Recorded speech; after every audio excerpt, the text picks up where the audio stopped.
Circular saws, Tommy. A lot of questions and emails about them, and one of your favorite tools because it is so versatile. It's very versatile, and I would say if someone is going to buy a saw, this is the first saw that you should buy because you can do just about anything with them. All right, and there are a bunch of different kinds and a bunch of different price points, right? Absolutely. I mean, it starts off with a small battery-operated saw like this with probably a 5.5-inch blade on it, up to a big boy here that we use a lot of. These are worm drive saws, which means there's a worm gear in here that turns the blade. You sit behind the blade, so you have a lot of control.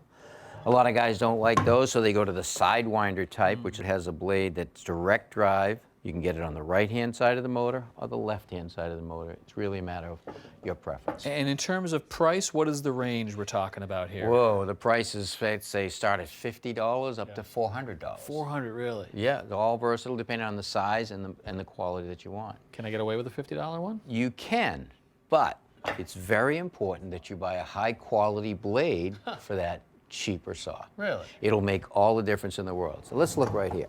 These are carbide tip blades. Yeah. This one right here has a lot of teeth on it, so it's going to give me a finer finished cut. You want to know the size of that blade, it gives you the size of the blade and the amount of teeth that are on the blade. It also tells you that it's a finished blade. All right, now look at the teeth on this blade. This is a combination blade, and this is a blade that we use a lot for framing. It's a 7.25-inch blade. It has 24 teeth around, so it's going to give me a much rougher cut. In most cases, faster. So different blades for different uses, and not all just for wood. I mean, we've seen Roger cut masonry with these blades right here. Yeah. This is great for cutting concrete, granite, brick, or even tile. This is a diamond tip all the way around the edge right there. Yep, and you can get a carborundum blade for cutting metal or plastic, all kinds of different things. And you can do a lot with these things. I mean, you guys frame houses, obviously, with them, but I've even seen you make furniture with this thing. Build the furniture. I mean, let's look at, first of all, the adjustments that are on this blade. Here's the plate that's on the bottom of the saw. And there's an adjustment right here on the back. So you can set the height, so you can cut whatever you want, whether or not you want to cut all the way through the board or bring it up, so you can just cut a notch or a groove in the board. So if you were putting a dado or a rabbet in the board, you do that. And we've also seen you use this to put a miter on a cut. That's right. Right here on the front of the saw, it's usually on the front of the saw, you can turn this knob here, set the angle of the bevel to a 45-degree angle, which will give me a 90-degree box. And like any tool, you want to make sure that you use safety equipment, eye and ear protection, and then make your cut. And I'm going to use a guide to run my saw to keep that cut nice and straight. Plug that in for you.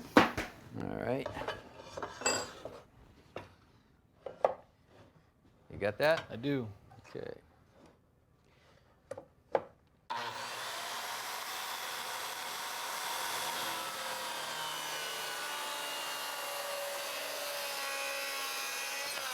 All right, so what I've done is I've just made two 45-degree cuts. If you stand it up like that, you can see the bevel there.